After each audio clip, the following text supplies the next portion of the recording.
अस्सलाम वालेकुम dear students. हम माइक्रोबायोलॉजी में से जो हमने लेक्चर्स जो हैं वो स्टार्ट किए हुए थे। बैक्टीरिया का चैप्टर हम पढ़ रहे थे, उसका जनरल इंट्रोडक्शन और उसका स्ट्रक्चर हम डिस्कस कर चुके हैं। आज हम इसकी क्लासिफिकेशन जो है बैक्टीरिया की वो डिस्कस करेंगे। Classification of bacteria.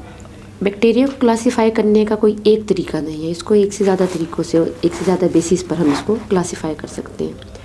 सबसे पहले है मॉर्फोलॉजिकल क्लासिफिकेशन। मॉर्फोलॉजिकल क्लासिफिकेशन में इसकी साइज़, शेप वगैरह अमूमन देखा जाता है। बेसिकली हम इसका शेप देखेंगे। एनाटॉमिकल क्लासिफिकेशन जो कि इसके स्ट्रक्चर से रिलेट करती है, जैसे कि हमने पहले स्ट्रक्चर को भी डिस्कस किया था। Classification on the basis of nutrition. Nutrition का मतलब कि जिस तरीके से हमारी ये खुराक है, इसी तरीके से बैक्टीरिया की भी खुराक है। बैक्टीरिया को कौन कौन सी न्यूट्रिशनल रिक्वायरमेंट्स जो हैं वो चाहिए होती हैं, उस बेस पर करते हैं। Environmental factors, different environmental factors किस तरह से बैक्टीरिया को अफेक्ट कर रहे होते हैं या कौन से इन्वायरमेंटल फैक्टर्स पर बैक्टीरिया रह रहे होते हैं। Classification on the basis of cell wall. Cell wall को हमने पहले डिस्कस किया भी था, तो यहाँ पर हम उसकी बेस पर क्लासीफाई भी करेंगे। नेक्स्ट हम मॉर्फोलॉजिकल क्लासिफिकेशन को डिटेल से स्टार्ट करते हैं। मॉर्फोलॉजिकल क्लासिफिकेशन में टोटल 5 मेजर ग्रुप्स हैं। फर्स्ट ग्रुप को ट्रू बैक्टीरिया कहा जा रहा है। ट्रू बैक्टीरिया जिसमें आपको कायोबैसिलाई बैक्टीरिया देख रहे होंगे, और ये हम जो शुरू में हमने मॉर्फोलॉजी बैक्टीरिया की डिस्कस की थी, उसमें कोकाई बैक्टीरिया थे जो कि आपके पास स्फेरिकल शेप थे, बेसिलाई थे जो कि रॉड शेप थे। अगर ये दोनों शेप्स आ जाती हैं तो वो bacteria true bacteria. Actinomycetes, rigid bacteria resembling fungi that में grow as lengthy branched filaments. इसमें क्या है कि एक्टिनोमाइसीट्स होते बैक्टीरिया हैं, बट वो फंजाई से रिलेट कर रहे होते हैं, रिजेंबल कर रहे होते हैं, क्योंकि फंजाई के अंदर लेंथी ब्रांच फिलामेंट्स हैं और इस बैक्टीरिया के अंदर भी हैं। Spirochaetes, rigid curved organism with multiple spirals. इसके अंदर जो आपके पास स्पायरल बैक्टीरियाज थे वो इसके अंदर रिजिड कर्व के अंदर होते हैं और मल्टीपल होते हैं। Mycoplasma, they lack cell wall and undefined shape. इसके अंदर क्या होता है कि सेल वॉल होती ही नहीं है माइकोप्लाज्मा के अंदर।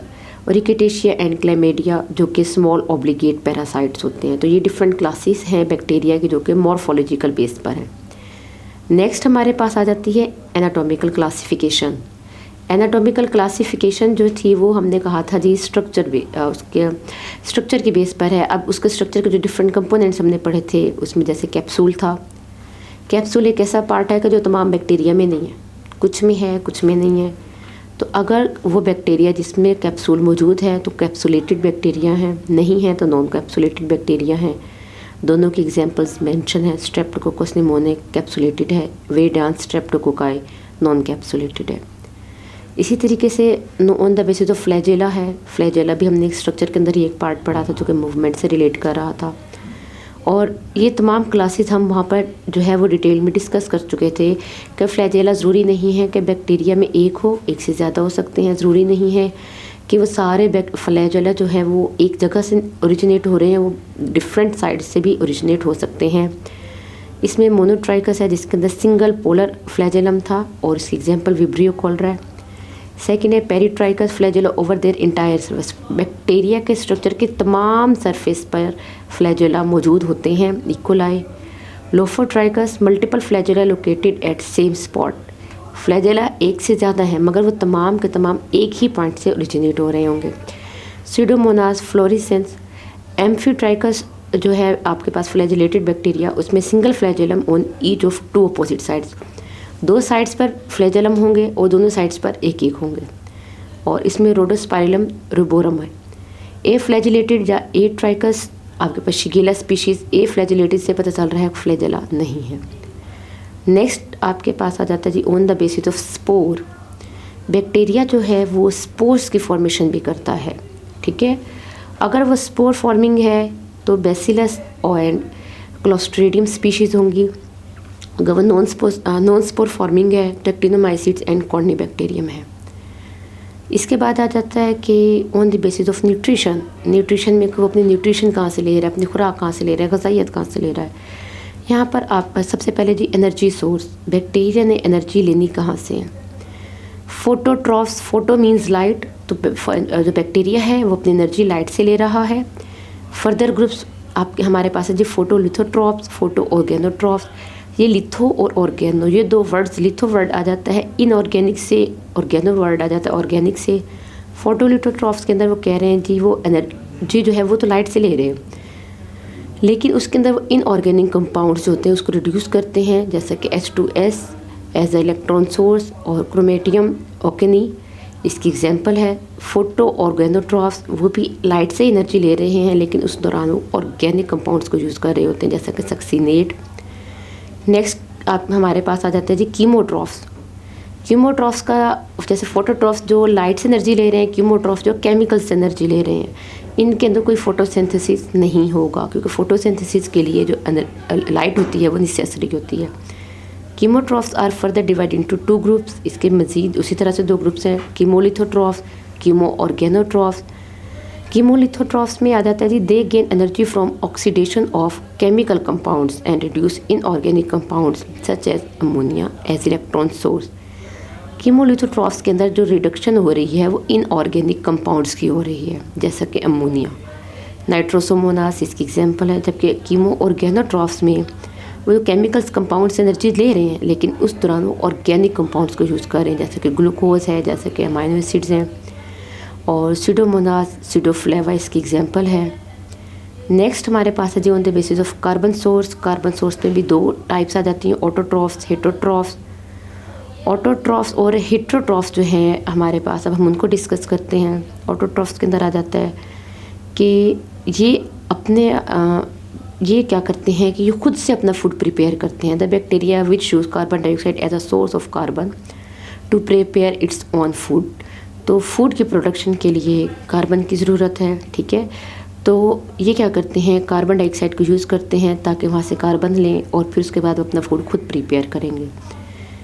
यहाँ पर भी क्या होता है कि इनकी 2 टाइप्स आ जाती हैं मज़ीद, कि on the basis of energy utilize to simulate carbon dioxide. वो कार्बन डाइऑक्साइड जिसमें से कार्बन निकाल कर इस्तेमाल करनी है इन्होंने, उस कार्बन डाइऑक्साइड को इन्होंने कहाँ से लेना है, इस बेस पर फिर फोटो ऑटोट्रॉफ्स और कीमो ऑटोट्रॉफ्स। तो सिंपली फ़ोटो का मतलब है कि ये लाइट को यूज़ कर रहे हैं और कार्बन डाइऑक्साइड को सिमुलेट कर रहे हैं, यूज़ फिर हासिल कर रहे हैं। और उसी तरीके से फिर इसके अंदर फोटोलिथोट्रॉफ्स लिखा हुआ है, फोटोलिथोट्रॉफिक ऑटोट्रॉफ्स, फोटो ऑर्गेनोट्रॉफिक ऑटोट्रॉफ्स। तो वो जैसे कि इसके अंदर लाइट का और ऑर्गेनिक का इनऑर्गेनिक जो कंपाउंड्स हैं उसका यूज़ है, उसके मुताबिक मज़ीद क्लासेस आ गई। कीमो ऑटोट्रॉफ्स के अंदर क्या है कि वो केमिकल एनर्जी को यूज़ करेंगे ताकि वो कार्बन डाइऑक्साइड को हासिल कर सकें। हेटरोट्रॉफ्स के अंदर क्या जाता है कि those bacteria which use organic compound as carbon source. वो ऑर्गेनिक कंपाउंड्स को लेते हैं कार्बन सोर्स के तौर पर, लेकिन वो कार्बन डाइऑक्साइड को फिक्स नहीं कर सकते। इसका मतलब है ये अपनी जो फूड है उसको खुद प्रिपेयर भी नहीं कर सकते। Most of the human pathogenic bacteria are heterotrophic in nature, ठीक है। तो जो ज़्यादातर पैथोजेनिक बैक्टीरिया होते हैं वो हेटरोट्रॉफिक इन नेचर ही होते हैं। वो क्या करते हैं कि अपने होस्ट के ऑर्गेनिक कंपाउंड्स को यूज़ करते हैं और उससे कार्बन सोर्स के तौर पर इस्तेमाल करेंगे। सम हेटरोट्रॉफ्स आर सिंपली, कुछ हेटरोट्रॉफ्स सिंपल हैं because they have simple nutritional requirement. कोई ख़ास उनके सिंपल से न्यूट्रिशन रिक्वायरमेंट है, कुछ ऑर्गेनिक कंपाउंड चाहिए। लेकिन हमारे पास ऐसे बैक्टीरिया जिनको स्पेशल न्यूट्रिएंट्स चाहिए होते हैं उनको हम फास्टिडिशियस हेटरोट्रॉफ्स कहते हैं। फास्टिडिशियस का मतलब होता है वो स्पेशल टाइप्स के जो आपके पास न्यूट्रिएंट्स हैं उनको यूटिलाइज़ करेंगे और अपनी जो ग्रोथ होती है उसको फास्ट कर देते हैं। ये जितनी भी हमने क्लासिफिकेशन पढ़ी है इसकी न्यूट्रिशन के बेस पर, नेक्स्ट स्लाइड के अंदर हमने जिस तरह से उनको नाम दिया, जैसे हमने फोटो का लफ्ज़ यूज़ किया था लाइट के लिए, हमने कीमो का लफ्ज़ यूज़ किया था केमिकल्स के लिए, हमने ऑर्गेनो का लफ्ज़ ऑर्गेनिक कंपाउंड्स के लिए, इनऑर्गेनिक के लिए लिथो का वर्ड यूज़ किया था। हेटरोट्रॉफ्स हमने तब यूज़ किए थे कि जो अपने फूड खुद प्रिपेयर नहीं कर रहे, और ऑटोट्रॉफ्स जो अपने फूड खुद प्रिपेयर कर रहे हैं। तो इस स्लाइड से आपको पता चल जाएगा कि हमने किसी भी क्लास को नेम कैसे देना है। नेक्स्ट क्लास है जो कि on the basis of environmental factors, कि कौन से एनवायरमेंटल फैक्टर्स होते हैं जो कि बैक्टीरिया को अफेक्ट कर रहे हैं। टेम्परेचर है, ऑक्सीजन है, पीएच है, सॉल्ट कंसंट्रेशन है। टेम्परेचर, अब टेम्परेचर के अंदर क्या होता है कि जैसे एक इंसान है, एक इंसान के लिए ज़रूरी नहीं है कि वो हर तरह के टेम्परेचर के अंदर इजीली रिलाई कर सके, ठीक है। तो इसी तरह से बैक्टीरिया भी क्या होता है कि उसकी डिफरेंट क्लासेस होती हैं कि हर क्लास के बैक्टीरिया के लिए उसकी टेम्परेचर रेंज डिफरेंट है जिस पर वो इजीली एग्जिस्ट कर सकता है। पहली जो क्लास है सैक्रोफाइल्स, इसके अंदर क्या है, bacteria date can grow at 0 degree और बिलो। इनकी क्या सलाहियत है कि 0 डिग्री पर ग्रो कर जाएंगे, but optimum temperature of growth is 15 degree Celsius and और बिलो। लेकिन जो ऑप्टिमम टेम्परेचर जिस पे बेस्ट ग्रोथ होगी वो 15 डिग्री है, लेकिन ऐसे बैक्टीरिया को अगर 0 डिग्री भी मिलता है टेम्परेचर तब भी वो एग्जिस्ट कर सकते हैं। और अगर मैक्सिमम टेम्परेचर जिसको में ये रह सकते हैं वो है 20 डिग्री सेल्सियस, ठीक है। और यहाँ पर इनको हम सैक्रोफाइल्स कहते हैं जिनकी रेंज क्या है, ऑप्टिमम 15 है, मिनिमम 0 है, मैक्सिमम 20 है। Those bacteria that can grow even at 0 degree but optimum temperature for growth is 20 to 30 degree Celsius are called facultative सैक्रोफाइल्स। अब इनको फैकल्टेटिव सैक्रोफाइल्स क्यों कह रहे हैं, बेशक ये 0 पर रिलाई कर सकते हैं, ग्रो कर सकते हैं, लेकिन इनके ऑप्टिमम टेम्परेचर की रेंज वो नहीं है जो फाइल्स की है। इनकी 20 to 30 है, तो ये फैकल्टेटिव सैक्रोफाइल्स हैं। मीजोफाइल्स, those bacteria that can grow best between 25 to 40 degree Celsius but optimum temperature for growth is 37 degree Celsius. यहाँ पर जो बैक्टीरिया हैं वो 25 से 40 डिग्री सेल्सियस की रेंज में रह सकते हैं, एग्जिस्ट कर सकते हैं, लेकिन बेस्ट ग्रोथ जो होगी वो 37 डिग्री सेल्सियस पर हो रही होगी, ठीक है। नेक्स्ट है हमारे पास जी थर्मोफाइल्स। थर्मोफाइल्स बैक्टीरिया के लिए क्या लिखा है, those bacteria date can best grow above 45। ये 45 डिग्री सेल्सियस से ज़्यादा भी टेम्परेचर हो तो ये बेस्ट ग्रो कर रहे हैं, ठीक है, जिसको आप कह सकते हो ऑप्टिमम टेम्परेचर के तौर पर। Thermophiles capable of growing in mesophilic range are called facultative thermophiles, ठीक है। वो थर्मोफाइल्स जो कि अपने 45 डिग्री सेल्सियस की रेंज में तो ग्रो करेंगे ही, लेकिन वो मेसोफिलिक रेंज के अंदर भी ग्रो कर सकते हैं, तो उनको हम फैकल्टेटिव थर्मोफाइल्स कहेंगे। True thermophiles are called as stenothermophiles, they are obligate thermophiles. True means जो अपनी ही रेंज में 45 डिग्री की ही रेंज में ग्रो कर रहे हैं। True thermophiles are called as stenothermophiles, इसी वजह से हम उनको स्टेनोथर्मोफाइल्स भी कह रहे हैं। Thermophiles contain saturated fatty acids in their cell membrane. अब इसकी सलाहियत क्या है कि इनके अंदर होता है saturated fatty acid, so their cell membrane does not become too fluid even at high temperature. तो जितना ज़्यादा फैटी होगा इसका स्ट्रक्चर, उतना ज़्यादा का टेम्परेचर इंक्रीज कर भी रहा है तो वो एग्जिस्ट कर सकते हैं।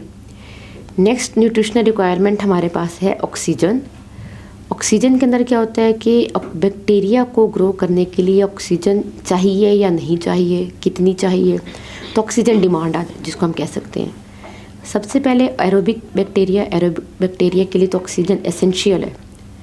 एनारोबिक बैक्टीरिया में क्या आ जाता है कि उसके लिए ऑक्सीजन जो है वो एसेंशियल नहीं है and is toxic for them, बल्कि उसके लिए टॉक्सिक है, अगर ऑक्सीजन मिलेगी तो ग्रो ही नहीं कर पाएंगे।